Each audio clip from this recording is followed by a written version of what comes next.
dasar sejarah manusia, ruang, dan juga waktu.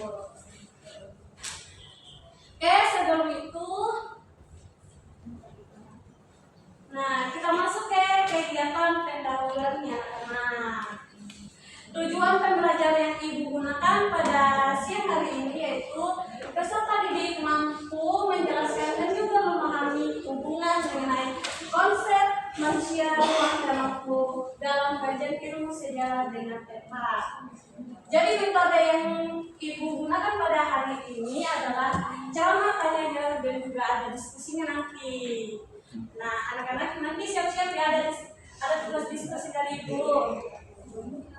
Biar materinya ini manusia, ruang, dan waktu malam rangkanya yang Ibu gunakan pada hari ini. Nanti Ibu akan menjelaskan materi mengenai manusia, ruang, dan waktu. Setelah itu nanti ada sesi tanya jawab. Terus nanti kita akan lanjut ke ini diskusi kelompok.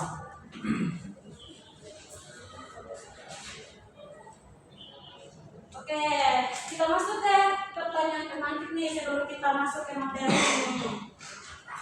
Ibu ingin tanya nih sama anak-anak sekalian, mengapa konsep manusia, ruang, dan waktu sangat penting nih dalam memahami peristiwa sejarah yang tahu? Kan Ibu sudah berapa kali nih jelasin mengenai materi ini, sudah Ibu mulai nih dari awal, dari simulasi 1. Pasti anak-anak masih tahu nih kan? Atau Ibu tunjuk? Tunjuk nih. Oke, kita ke sini deh. Oke. Kalau Ibu lagi mendengarkan kalau udah dengar ya. Di teman-teman belakang ini Ibu tanya nih tiga-tiganya. Anak-anak kalau boleh dicontoh ya tema-tema seperti mereka ini. Ketika Ibu lagi menerangkan, yang di sebelah ini mereka sampai tidak menghargai Ibu yang ada di depan Ibu. Seperti itu ya anak-anak. Oke, kita ke A, B dulu jadi. Mengapa konsep manusia, ruang, dan waktu sangat penting dalam memahami peristiwa sejarah? Kalau kamu bagaimana pendapat kamu? Gimana? Saling berkaitan. Nah, selain itu ada lagi saling berkaitan.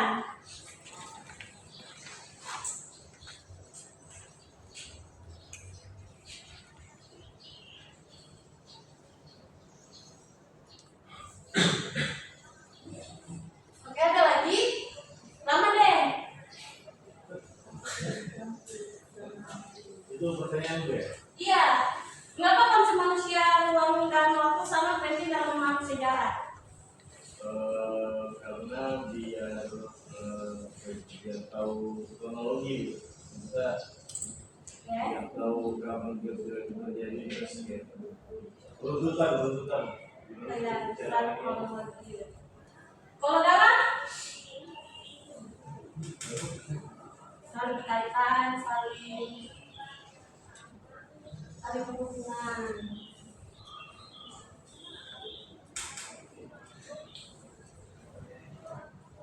Nah itu ya. Udah paham?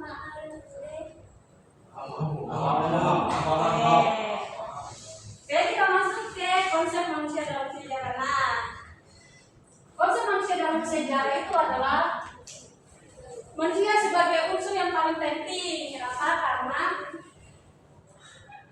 manusia adalah sebagai pelaku utama ya anak-anak.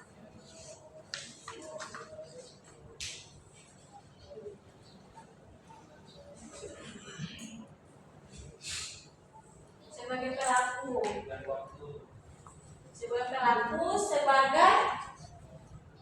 selain sebagai pelaku, ya tokoh utama. Sebagai tokoh utama dalam sejarah. Nah, semua sudah terjadi karena adanya tindakan, keputusan, dan juga peran manusia, baik itu individu maupun kelompok. Nah, misalnya seperti tokoh-tokoh dalam peristiwa proklamasi kemerdekaan, yaitu ada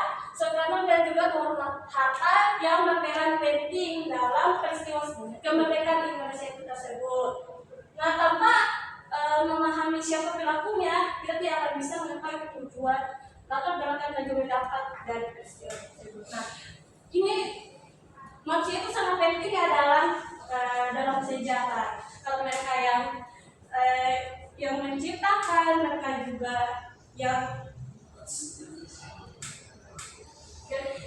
mereka juga sebagai pelaku, mereka juga yang mencakup peristiwa tersebut. Oke, kita lanjut ya. Konsep ruang atau tempat dalam sejarah. Nah, jadi konsep ruang ini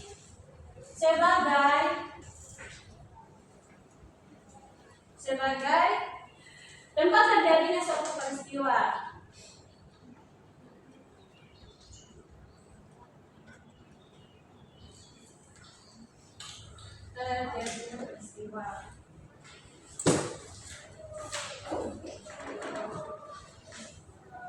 Nah, jadi dalam konsep ruang ini, konsep ruang itu peristiwa atau lokasi yang terjadi dari suatu peristiwa sejarah. Nah, ruang juga menjadi penting karena setiap peristiwa itu tidak ada secara saja. Nah, tapi juga selalu berlaku di tempat tertentu yang memiliki kondisi, situasi dan juga pengaruh tersendiri terhadap jalannya suatu peristiwa itu. Jadi selain manusia, tempat juga sangat penting dalam satu konsep sejarah tersebut. Nah, kita ambil ke contoh peristiwa proklamasi kemerdekaan Indonesia yang terjadi di Jakarta di Jalan Kegaksaan Timur nomor 56, Rumah Soekarno. Adiba berapa ngantuk? Dari mana dia berapa? Baru itu. Nah itu ya. Coba ulang tadi apa itu konsep ruang atau tempat? Ruang atau tempat? Ya. Ruang berbeda. Ya. Tempat terjadi suatu peristiwa. Benar atau salah? Oke, kalau ada contohnya? Jadi proklamasi kemerdekaan. Ya, maksudnya contoh lain deh yang berkaitan sama konsep ruang atau tempat ini. Oke, kamu duduk di sini kan? Nggak boleh melamun. Oke, kita lanjut ya. Konsep waktu. Nah, selain tadi konsep manusia, ruang atau tempat, ada juga nih konsep waktu dalam sejarahku.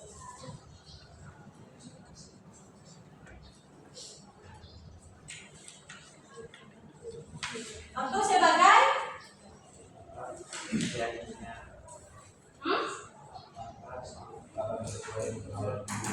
Oke, betul banyak. Siapa tadi yang menjawab?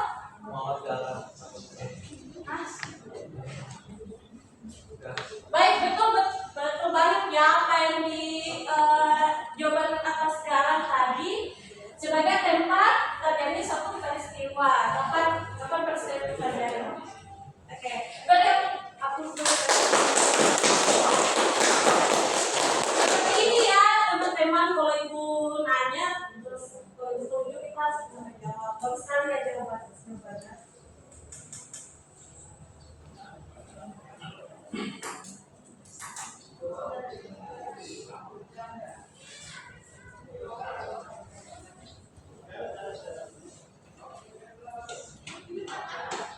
Oke, dalam konsep waktu dalam sejarah ini,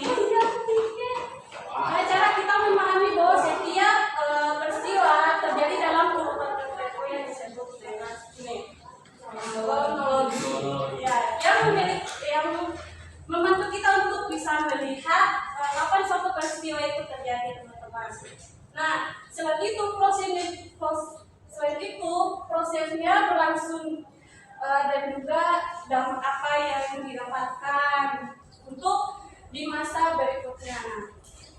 Nah, kita ambil ke contoh proklamasi lagi nih teman-teman, proklamasi kemerdekaan Indonesia yang terjadi pada tanggal 17 Agustus 1945 yang menjadi titik awal dari berdirinya sebuah negara kita nih, negara tercinta yaitu Indonesia.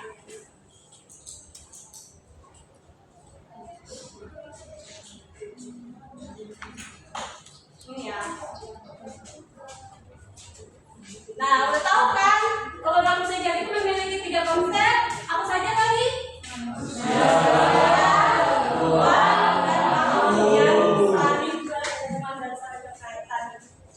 Tidak bisa terpisahkan.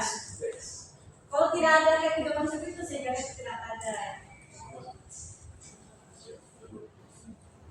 Oke, ada pertanyaan mengenai materi yang sudah Ibu sampaikan tadi? Ada? Ada? Oke. Tadi kan ada konsep. Tuh, di bagian mana?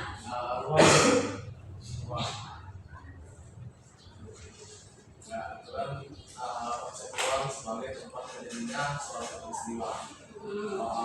Tapi dari sejarah yang ada kan peristiwa itu tempatnya selalu ada. Dimana kalau misalnya ada satu peristiwa tapi terjadinya di tempat yang nggak terlalu menonjol gitu, misalnya di Palembang. Di Palembang.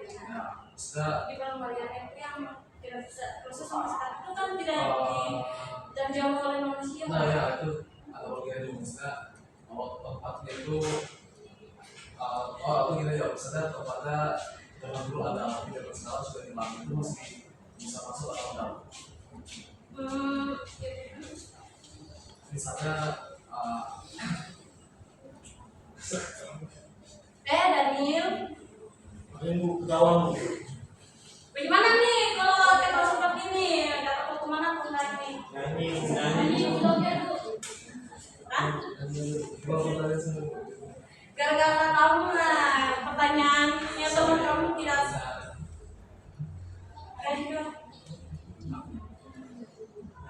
Coba ini bacakan 5 Pancasila deh. Kamu dari tadi tidak mendengarkan Ibu Daniel. Coba bacakan 5 Pancasila. 1. Tuhan yang Maha Esa. 2. Manusia yang adil dan beradab. 3. Kesatuan Indonesia. 4. Rakyat yang dipimpin oleh kebijaksanaan dan kemusyawaratan keadilan. 5. Keadilan sosial bagi seluruh rakyat Nah, Indonesia. tuh, legal sih yang boleh seperti itu ya. Oke, bagaimana? Atau masih ingat? Oke, kalau nggak ada lagi yang tiada yang bertanya, kita masuk aja nih langsung ke sesi diskusi. Oke, Ibu akan membagi teman-teman menjadi 3 kelompok. Mau bagaimana sesi pembagiannya? Bebas. Itu banyak itu tadi. Hah? Tidak bisa, karena di bagian sini itu tidak mencukupi. Itu aja ya udah, itu. Dari sini aja deh. 1, 2, 3. 3, 2, 3, 1, 2, 3, 1, 2, 3. Oke, langsung kumpul ke kelompoknya masing-masing. Kelompok 1, 2, 1. Langsung ya.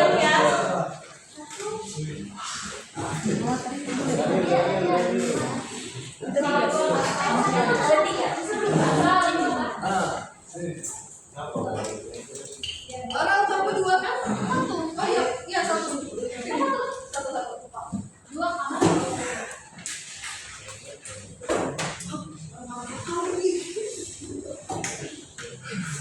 Sekarang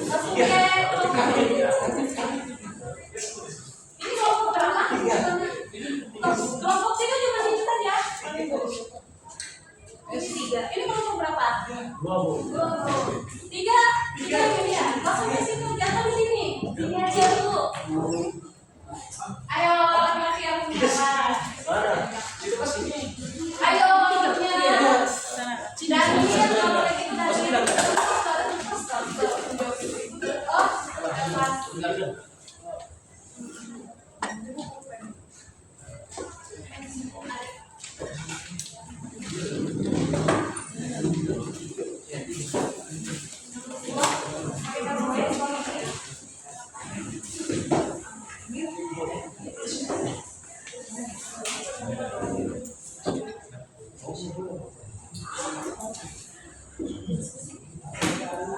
Ini ya pertanyaannya ada 5.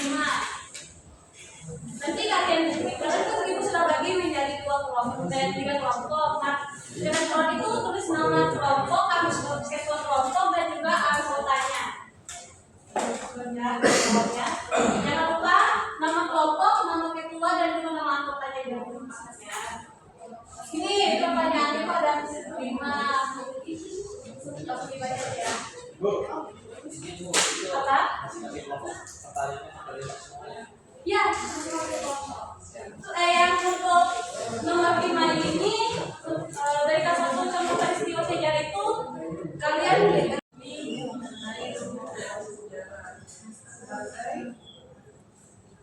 Ibu, anggota mau bantu ibu. tolong ibu lama. Saya baru tadi. Saya belum orang. Kita kan saya tahu kan nggak boleh. Fokus ke kelompok masing-masing. Ada pertanyaan? Nanti tanyakan saya ya kalau ada yang membingungkan. Kalau pertanyaan bagaimana kelompok ini? Harus nggak seperti berdasarkan peristiwa sejarah. Ya, yang dikaitkan manusia dan juga waktunya. Ada lagi? Peristiwa sejarah besar itu ya.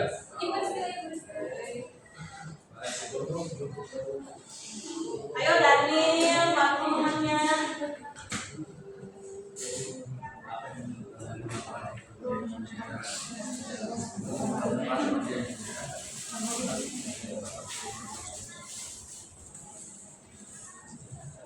Banyak kan itu yang seperti sudah dari kamu mengambil peristiwa yang tidak nanti kan kalian nyari lagi peristiwa lagi kan terus kaitkan sama ini sih jelas. Nah ibu kasih waktu 5 menit. Dari sekarang. Iya, udah dari tadi.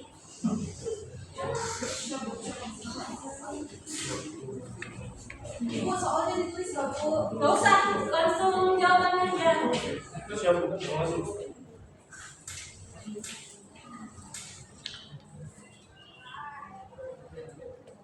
Cuma udah sampai.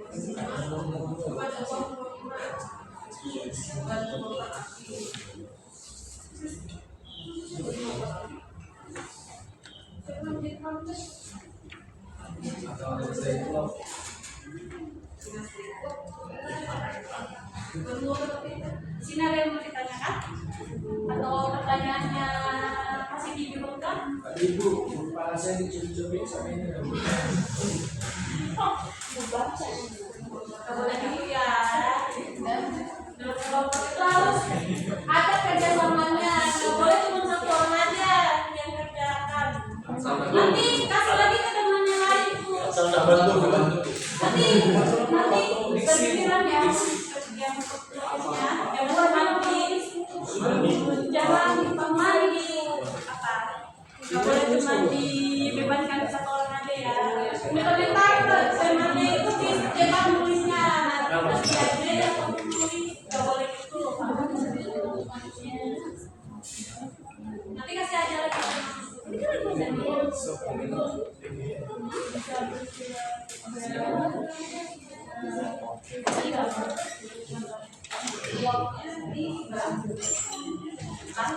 aku jangan banyak. Sebab yang muda itu bagaimana?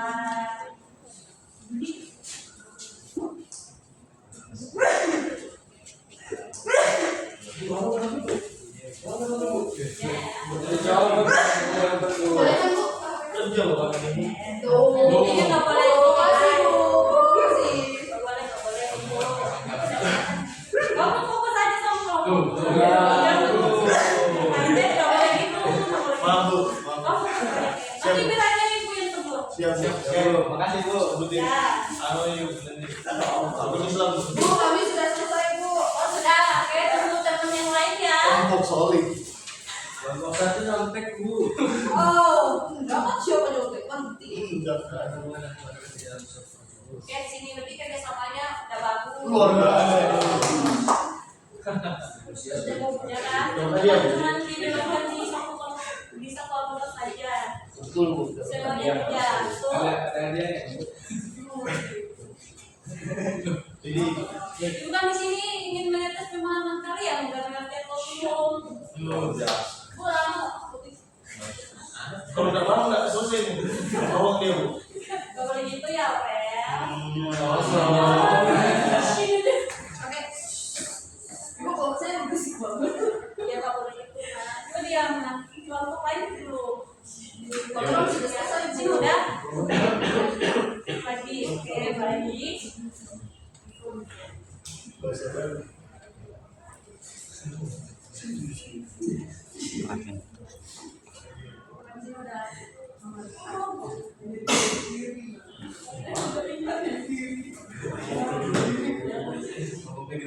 menit lagi ya. siap, Bu. Kami sudah, Bu. Oke.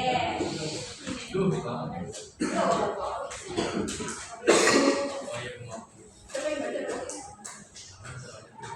Nanti ini setiap kelompok itu ada yang mewakilkan satu orang. Ditunjuk aja nggak apa-apa. Angkanya yang gambarku itu yang maju di depan. Nah, saya itu. Oke, sudah ada? Kalau di sini siapa? Apa ini? Di sini siapa nanti yang maju? Kayaknya orang Saya. Dari Nah gitu, udah bisa. kami membaca bersama. Sini, di sini asal. Oke, baik tuh, udah mempunyai kepercayaan diri yang bagus ya, berani maju. Di sini siapa yang maju? Berani. Nomor 1, mengapa manusia disebut sebagai pelaku utama sejarah? Jawabannya, karena sebagai penulis, penggerak, dan penggagas. Oke, lanjut ke kelompok 2. Nanti nomor 5 itu baca masing-masing ya, karena contohnya itu pasti kan berbeda-beda. Kedua, saya akan tahu mengenai orang sejarah. Ruang itu tempat terjadinya peristiwa sejarah dan mempengaruhi jalannya suatu peristiwa. Ya, betul banget ya. Kita lanjut ke nomor 3. Jelaskan mengapa orang penting dalam memahami sejarah. Karena ia memberi struktur, makna, dan konteks pada suatu peristiwa sehingga kita tahu kapan terjadinya peristiwa sejarah. Oke, baik, betul banget ya. Oke, awal nomor 4. Langsung nomor 5-nya aja sama peristiwanya. Nomor 5 ya? 4 dulu. 4. Bagaimana hubungan antar ketiga unsur tersebut? Saling berhubungan dan berkaitan. Oke, untuk contohnya kalau dikaitkan berdasarkan konsep manusia dan makhluk, kalau mengambil peristiwa apa? Saya Bandung Lautan Api. Oke, atau kaitannya sama manusianya dan makhluknya apa? Kami manusianya itu Kolonel Ahar Nasution dan Muhammad Toha. Oke. Terus ruangnya itu kami di Bandung. Terus waktunya itu 23 Maret 1946.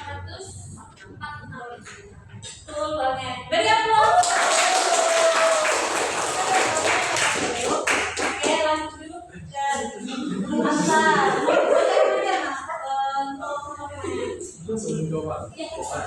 Ada di peristiwa yang kami ambil itu sepak pemuda, manusianya para jom-jom muda, baik para pemuda dan pemudi. Ruangnya Gedung Keramat Jakarta, waktunya 28 Oktober tahun 1928. Ya, oke, baik. Betul sekali ya. Beri aplaus. Oke, ini udah sampai menutup. Belum. Sini. Boleh gitu. Sama ya. Apa? Contohnya kamu ngambil apa? Jakarta Indonesia. Terus apa ya? Apa itu? Terus itu apa? Nama gedungnya. Belakangnya. Ini. Belakangnya. Kalau untuk waktunya? Tahun 1928.